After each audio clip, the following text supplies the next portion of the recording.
Welcome to another episode of Search News You Can Use with me, Dr. Marie Haynes. In this episode, we're going to talk about maybe a small Google update, nothing to get too excited about. We're going to mention a little bit about web stories. I think we need to be paying more attention to web stories. They're becoming a bigger thing, and so I'm going to give you my thoughts on that. Martin Splitt and Enge had a fantastic talk on page speed, so I'm going to share some of the most important things that we learned from that talk.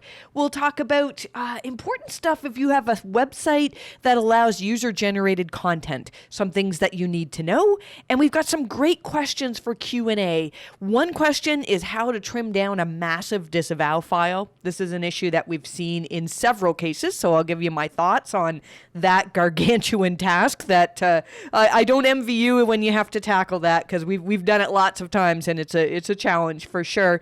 And also another question in Q&A on whether you should be putting dates on your blog posts and articles. I think most of you know the answer to this, but it's still a thing that comes up in terms of discussion and SEOs, so I'll give my thoughts on that as well.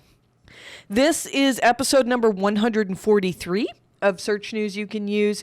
And as always, you can find the print version that's not exactly the same as what I'm saying here, but this version of what I'm saying, along with a lot more, at mariehaynes.com/newsletter. We have two versions of our newsletter, and later on in this podcast, I'm going to share with you a little bit about the paid version of newsletter and give you some thoughts as to why you might want to upgrade to paid. But even if you don't want to be a paid member of newsletter, there's tons in the free version, which again, mariehaynes.com/newsletter. Let's start off by talking about, as we always do, algorithm updates. There was something that happened on July 23rd of 2020. We had several sites that saw this very typical bump up that we tend to see at the start of Google doing something good in terms of algorithms that reward quality. A couple of these sites are sites that have been working on improving many aspects of quality based on our advice. But we also had a couple of websites that were down a little bit in traffic as well. Not dramatically, though. Most of the sites that were down are medical sites. I'm not saying that Google released anything massive in terms of medical sites, because at this point, it's really very small. Normally, when we see an update that's worthy of us digging in and doing a big investigation on, we're seeing quite a few sites across our profile of sites that we've reviewed over the years that are seeing changes. And we're also seeing usually way more chatter than we see with this July 23rd update. So at this point, I'm going to call this some type of a blip. Maybe Google made some changes, very minor changes to their algorithms. All of the weather tracking tools like Mozcast and SEMrush Sensor, they're showing something again on this date. And if we see that there is more information coming out showing that more people are affected, then yes, we'll do further investigation into this. If you were affected by this July 23rd update and it was significant, I'd love for you to just let me know. You can tweet at me at Marie_Haynes. And I can't guarantee that I'll look into your specific situation, but if enough people tweet at me, then it gives me more evidence to say, all right, maybe we need to be looking into this a little more deeply. So thank you, those of you who keep me up to date with what's happening with your websites. Let's talk a little bit about web stories. So Google announced this week that there's a new performance report in Google Search Console, and what it's called now, Google says this new feature allows webmasters to check whether their intended AMP stories content is being recognized as a web story by Google. And, you know, a lot of you who are listening to this are probably the same as me, saying like, ooh, this sounds like something interesting, but it's AMP, and I don't have any AMP on my site, and really, should I be paying attention to this? And I would say we can't ignore AMP. Web stories are just another version of AMP pages, and they are starting to rank really well. And I would really, really urge you. I mean, Google's put this into Google Search Console. It's something they want us to be measuring. I know Glenn Gabe put out a web story on one of his articles, and it did really, really well. To me, web stories seems to be a way to win free real estate right now in the search results. I wish I had the time. I have several clients that I'd love to just sit down and play around with. WordPress apparently has plugins that make it really, really easy to make a web story. And I'd love to sit down and try this out. I might do this for one of my own sites, perhaps in the next couple of weeks, because it seems that if you can produce good content, what happens in this web story is it's basically something that it loads very fast for users. And it explains something in just a few pages that you can swipe through. And so if you have a topic that needs explanation, then it can be something that allows you to rank really, really well, because web stories are, again, they're ranking well, especially on mobile. So that's something we're going to look a little bit more into. I think it's really interesting that Google has made this a part of Google Search Console. It's definitely something that they want us to focus on. And I really do think that this will be something that really takes off. Again, I've said this before. If you're sitting there at home and you're, a solo consultant, or maybe you're working for an agency and you're thinking of going out on your own, and you've got a little bit of knowledge in terms of understanding AMP and HTML and CSS and the basics of putting together a web story, there's lots of room for people to emerge as the leader in terms of web stories. And I would urge you to forget there was some good discussion on Twitter this week about imposter syndrome. So many of you, I think, are sitting there going, well, I can't be the leader in that. I mean, what about so-and-so? They know way more than I do on this topic.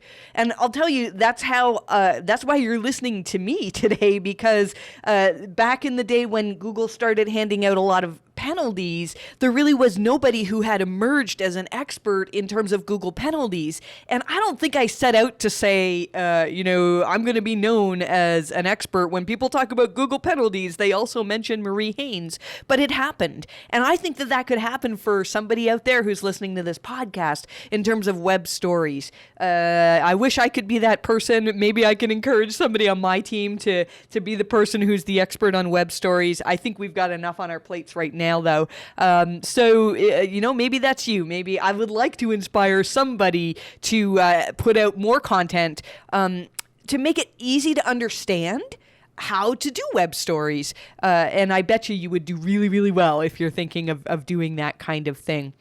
Let's talk about, there was a new edition of SEO Myth-Busting with Martin Splitt from Google, and he sat down with Enge from Proficient Digital, and they had a fantastic talk. I would really encourage you, if you have time, to watch this video. There's so much to be learned from it. In our newsletter, again, this is episode number 143, we have summarized what we thought were the most important parts of this video. I'll share a few of them with you here. One thing to know is that, and so this whole discussion was on page speed. Google came out a few years ago, and they told us that page speed is a ranking factor. They did the same thing just recently when they announced the Core Web Vitals. They said, hey, coming up in the future, Core Web Vitals and your scores on these are going to be a ranking factor. They don't do this very often. The other time when I can recall Google coming out and saying, hey, this is a ranking factor, was when they were talking about sites switching to HTTPS. That if you were HTTP and your competitor was HTTPS, this would give your competitor an advantage over you. Page speed is something else that Google has said, look, this is a ranking factor. But then they came out and said it's very tiny. And what a lot of people don't realize is that page speed is essentially a tiebreaker. If I'm competing against you and your website is equally as good as mine, and according to Google, they might as well rank either of us because we're both amazing, but your website loads significantly faster than mine, then maybe you will rank above me. So one thing that's important to know is that page speed in Google's algorithms, while it is a ranking factor, it's more of a tiebreaker. It's not something where you can say, look, my page has a 95 score on Page Speed Insights or the Lighthouse score. and you have a 85, and therefore I must be ranked above you.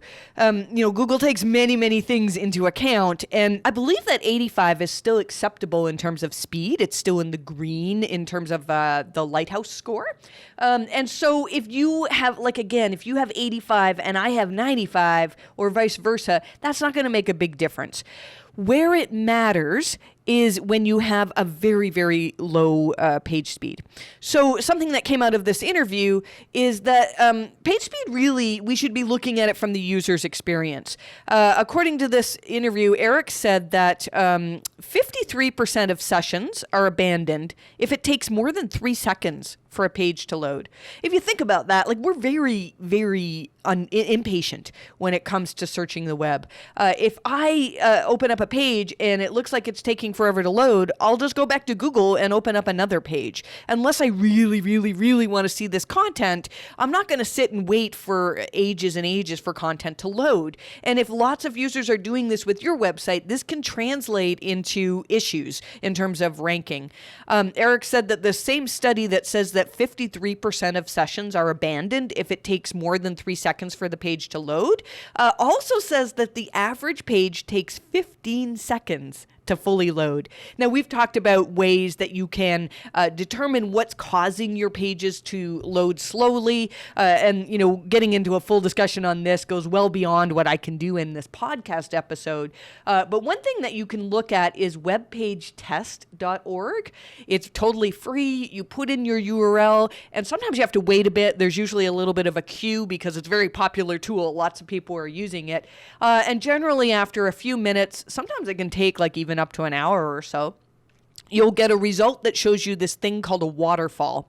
And the waterfall, it's very easy to see that okay, your page was loading fine. It was loading fine. Oh, and then this image wanted to be loaded onto the page and it slowed things down tremendously. And then, this script started to load and it slowed things down even more. And you can look at this and start picking apart, do I really need this script on the page?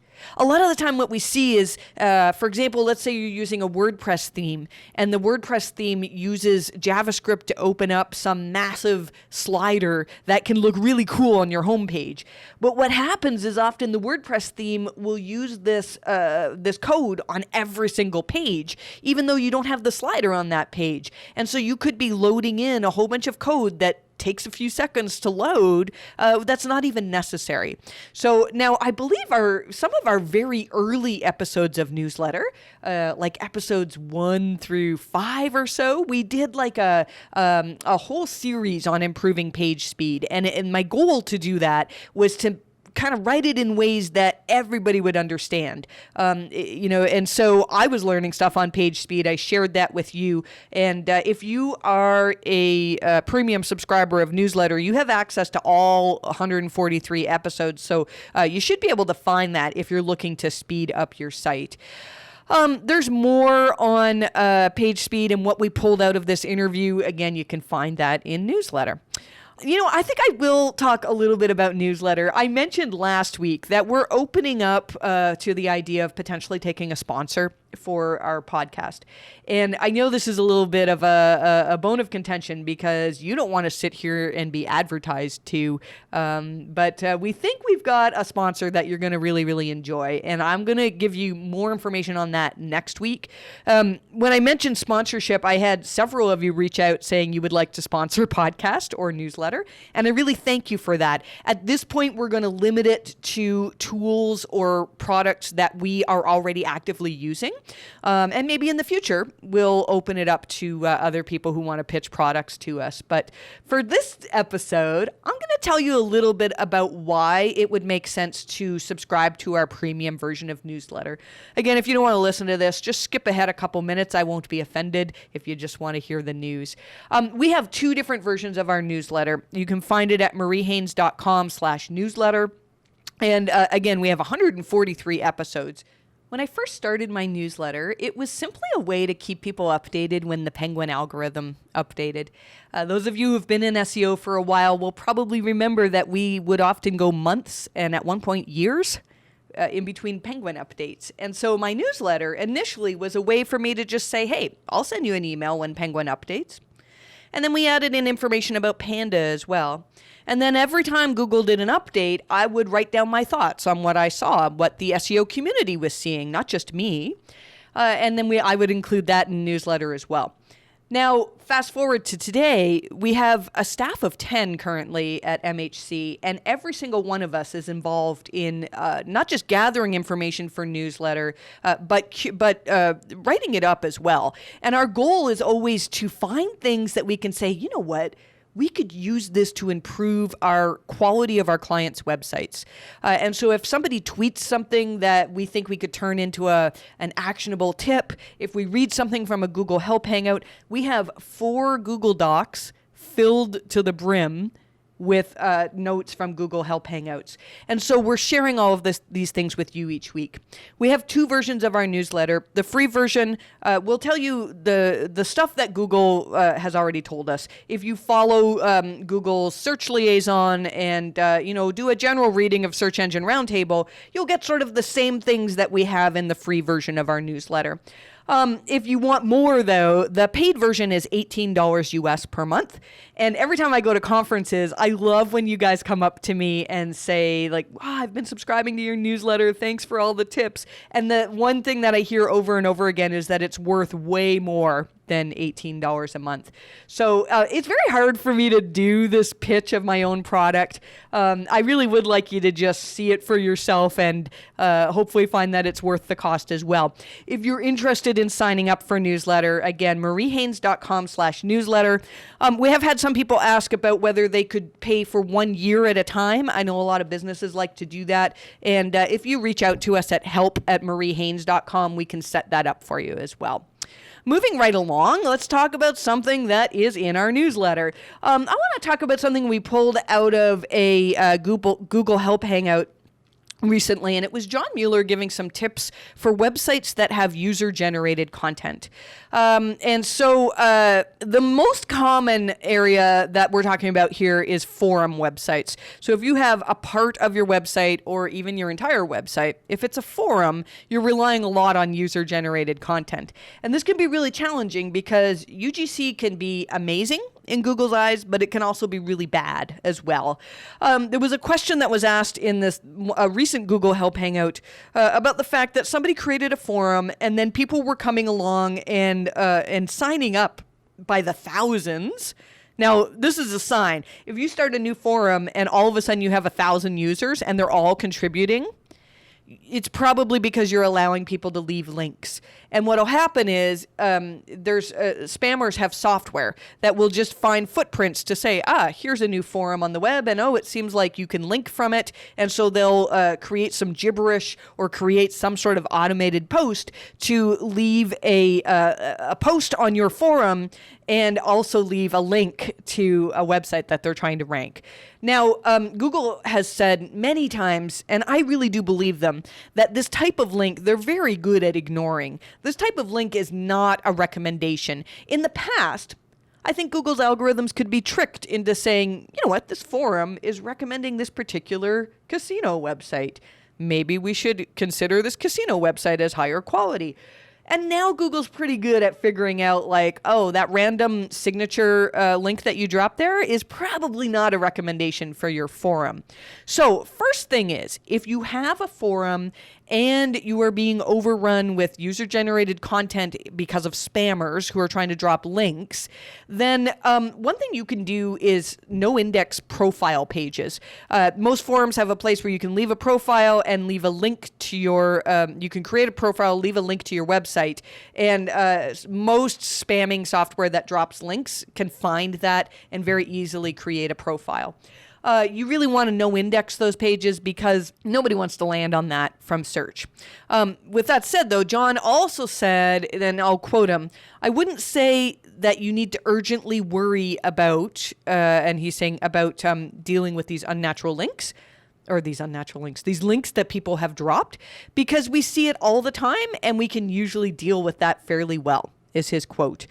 But he went on to say, Quote, our algorithms could learn to ignore those links, and essentially it's something that automatically happens. We see a lot of user-generated links on a site. We probably think that the webmaster isn't aware of what's actually happening here, and will just ignore those to kind of be on the safe side. And that might end up with us ignoring the other links on your side as well, which is probably not what you want. Now, this is interesting because if Google decides to ignore all of the outbound links coming from your website, is this something that could impact the quality of your website? I don't know. The way I look at it, if Google has determined that a whole section of your website is not to be trusted in terms of linking out, then I can't see how that can be good. If Google has decided that you've got unnatural links coming out from your website, so really, we're just going to ignore this in terms of the whole infrastructure of linking amongst websites, that's not a good thing. You don't want to have that. And so what can you do? There's loads of advice again that it's in newsletter. It's also, I've tweeted about this too, so you can find it too if you don't want to take notes. But here's one thing you can do is create an algorithm. And we had a client that did this with a very simple PHP script that determines which content to index. And you might decide to only index posts that have a certain number of thumbs up, or maybe no index posts that have thumbs down. The point that we're trying to make here, though, is that it is very, very important that if you have low quality content on your website, that you're not allowing all of that content to get indexed, because it can cause Google to look at your entire site in a bit of a negative light. And we've had good results with helping clients clean up forums. I can think of several situations that we really want to write up as case studies where we trimmed out tremendously thin content in forums, and with a subsequent update, those websites usually see nice improvements in rankings across the board, not just for the forum. So that's exciting when that type of thing happens. In local SEO this week, there's not so much going on in terms of ranking shifts. I don't think we've had any major local ranking updates recently. We did get notification from Colin Nielsen from Sterling Sky that it looks like there's more categories available for local service ads. If you have seen these, there's something that gives you, again, some real estate really high up in the SERPs. And now there are some new categories available if you are an architect, a lawyer, a tax specialist, or a videographer. Apparently, you can now qualify for Google screened local service ads. It's a little bit buggy.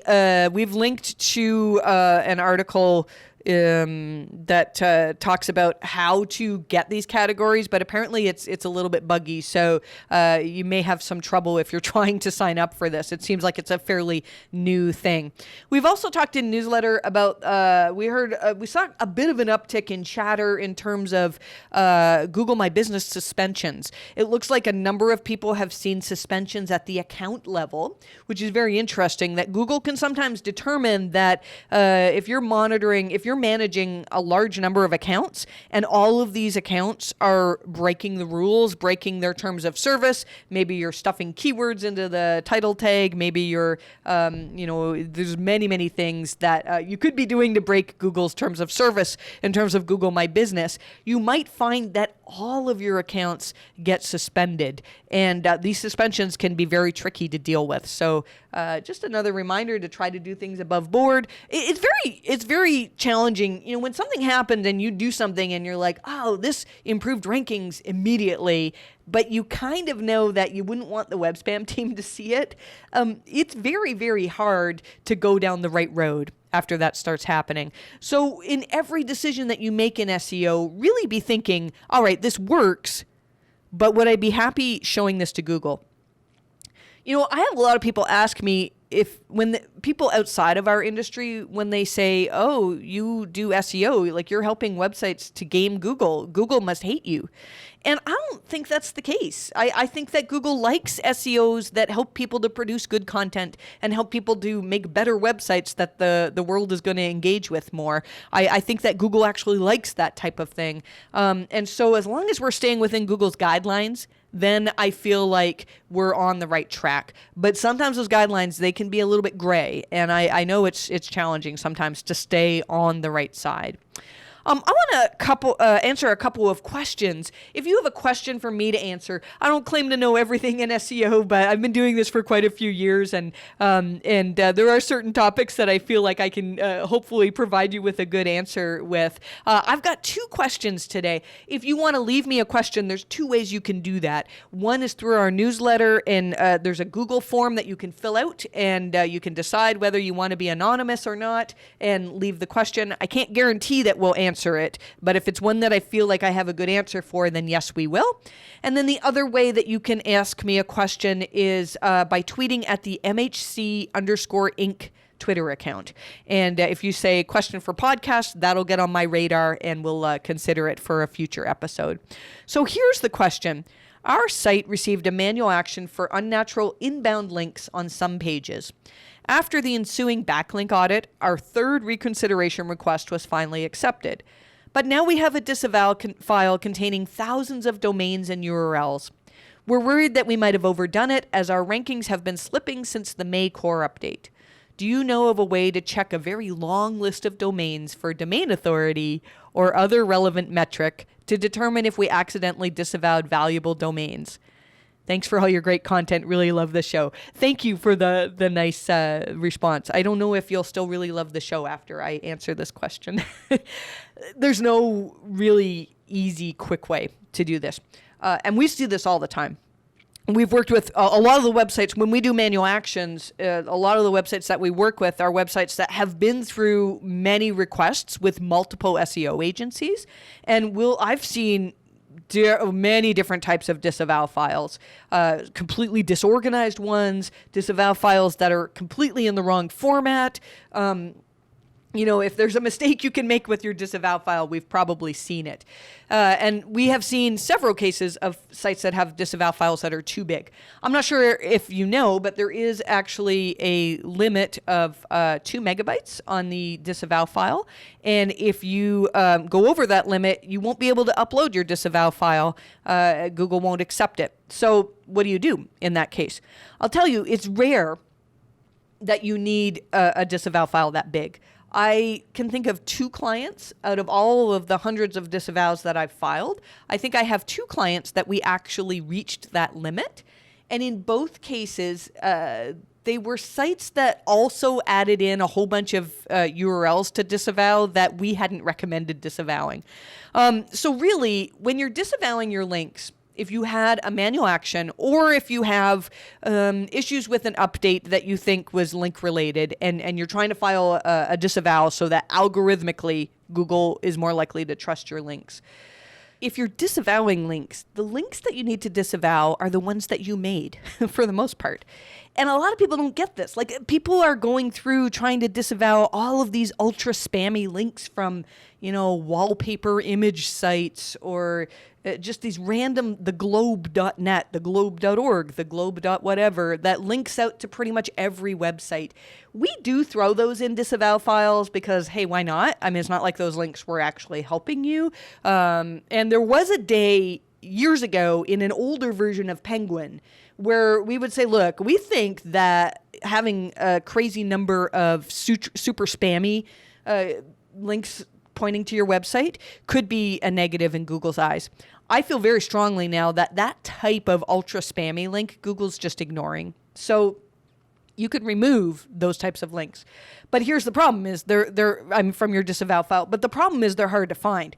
So one thing that I see people always want to do is they want to disavow based on a metric like domain authority, which is from Moz, domain rank from Ahrefs, or, I've seen people in the past disavow based on PageRank. I had one site that came to me that disavowed all of their links based on toolbar PageRank, not knowing that Google took away toolbar PageRank, and every single link that they put into this tool to tell them what to disavow came back as PageRank 0. And so they disavowed every single link to their website, and it did not go well for them. You really don't want to be basing your disavows on arbitrary metrics. And I see people saying, well, we're going to disavow everything that's below domain authority of 10. The problem is that most of the links that are causing your manual action are the ones that were actually moving the needle before. And so if you did like rampant guest posting across authoritative websites or across private blog networks where people have worked to artificially build up the page rank of those pages, you're going to miss all those if you try to just disavow all of the low DA sites. Those are the ultra spammy ones, which probably I would lean more towards removing those from your disavow file if you had to remove anything. One thing you can do is do a crawl with a tool like Screaming Frog to find all of the links, all of the domains or links in your disavow file that no longer resolve. And you can remove those. John Mueller has told us that if a page is not in Google's index, then that link is not counted in their algorithms. The problem, though, is that often pages will come in and out of the index. And it's not uncommon for us to do a Screaming Frog crawl and find like, oh, there's 100 URLs that are in our disavow that now they're 404 pages. And so we're going to remove those from our disavow. And then we go crawl those again, and like 25 of those suddenly resolve again.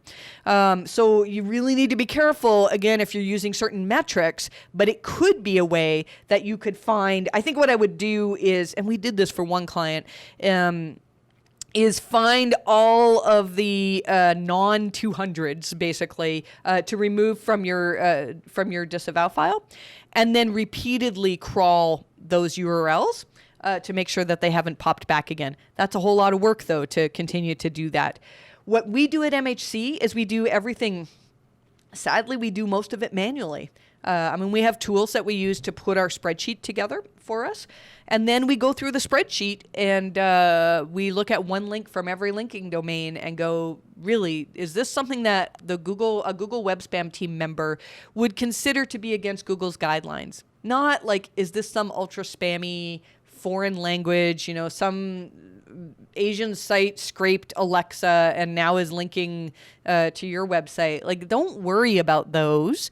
You're really trying to find links that Google would consider manipulative of their algorithms. And also, and here's the tricky part, scraped versions of those links. If you had a link, let's say you paid for a link in a major publication and it was like a keyword anchored paid link that would go against Google's guidelines, then if that version of that article got scraped and published on hundreds of websites across the web, we've seen Google give those as examples of unnatural links.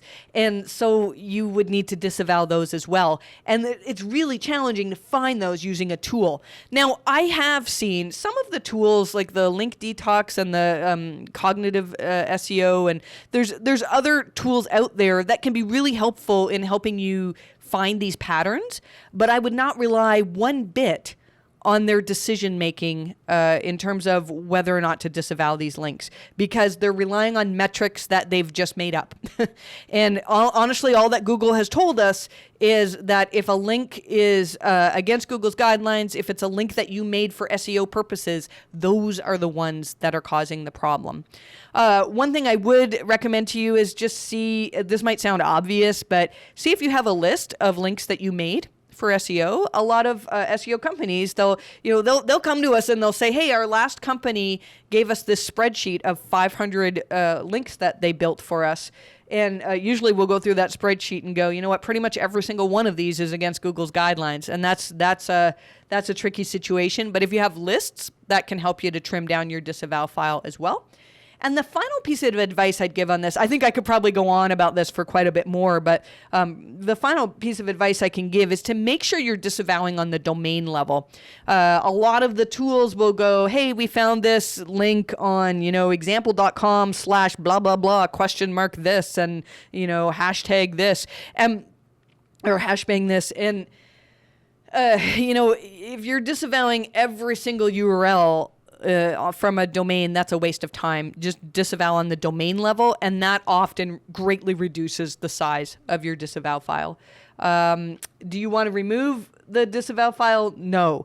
I've talked about this in past episodes, but we had one client that we worked really hard to remove a manual action, and then a little while after we worked with them, they reinstated a bunch of the links that we had removed.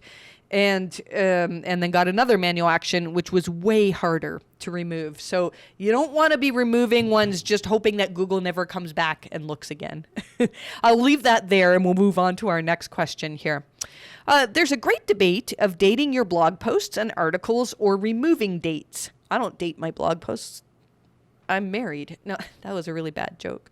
In your SEO practice, have you tested if Google likes or dislikes this? And have you seen improvements with articles, blog posts having dates or no dates? I haven't personally tested it, but this sort of comes along the lines of that answer that Google gives for almost everything is what would users like to see? In most cases, when I'm reading an article, I want to know if it's something that was recently written. The Google's Quality Raters Guidelines, they talk a lot about YMYL content, so your money or your life, that it needs to be kept up to date in most cases. So if I was put on a new medication, I don't want to read this article from 2001 that tells me all of the potential side effects because there's probably been a lot of research done in the last 20 years to tell me better information. That's very important that I don't want to be having dated information for that. But who knows? Maybe if you have an article on how to grow tomatoes, maybe not much has changed in the last 20 years. Although, what I would do in that situation is look and see who's currently ranking.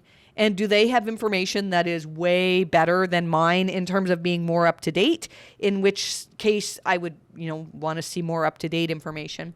The Quality Raters Guidelines, they tell their raters how to check and see, be careful. The date might say it was recently updated, but the content may not have been updated. You really can't trick Google into saying oh yeah, this was recently updated just last month when nothing has actually changed. Google's pretty good at figuring out whether you actually updated your content. To answer this question, and I think the thing is, I can't really think of a good reason not to have a date on your content. And I think the only reason why this comes up as a debate is that it's kind of a lazy thing. I have an article that we linked to from newsletter that I wrote on all the different things that could be contributing to a traffic drop. So if you thought you had a Google penalty on your website, here's a list of a whole bunch of different things that could contribute. And the thing was, I wrote that in 2014.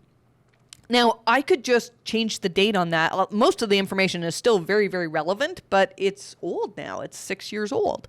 And so I could just change the date on that, but does that make it current content? And so I think the reasons to not put a date would be to just hope that somebody doesn't recognize that this is 6 years old. And I don't really see another reason not to put a date on it. So my answer would be, why not? There's really no negative into doing it other than you're being forced to keep content updated, which, by the way, that's an article that I'm going to update soon. I've got so much I want to write and update, but we'll get there. I think we're going to leave it there. I thought that was a very good, concise version of our newsletter. There is much more in the print version, in the online version. You've got in that version, my thoughts on Barry Schwartz wrote an interesting article about what SEOs get wrong about Google updates. And we've written some stuff in newsletter about how to tell whether your traffic losses are due to a Google update or due to something else. Because sometimes people get it wrong. I'm not sure I completely agree with Barry in this article, but that's okay. Google is going to be making some changes to the rich results testing tool. We've written about that. Bing Webmaster Tools has a really cool plugin that you can use for WordPress sites that allows your posts to be instantly indexed, which is kind of cool. Saves Bing the resources of having to crawl your site all the time. They just, you can tell them, we've got new content and Bing will index it. And we've got an interesting discussion on criteria to use to determine when you should have multiple product pages versus just one. Should I have a separate page for small, medium, and large, or for different color variations? That's always a tricky topic to talk about. The rest of this week is going to be more of an administrative week for me. I'm working on a lot of things improving the business in MHC. We've got such a great team here, and there's always stuff to work on for improving. So that's my focus for the rest of the week. But I will be on Twitter. I'll be keeping up with the news. And if you found something interesting in this newsletter, I'd love for you to reach out and tweet at me, Marie_Haynes. Wherever you are, I really thank you for listening to this podcast. Your kind words whenever you tweet at me about podcast are always, always appreciated. Keep striving to improve, and I wish you the best of luck with your rankings.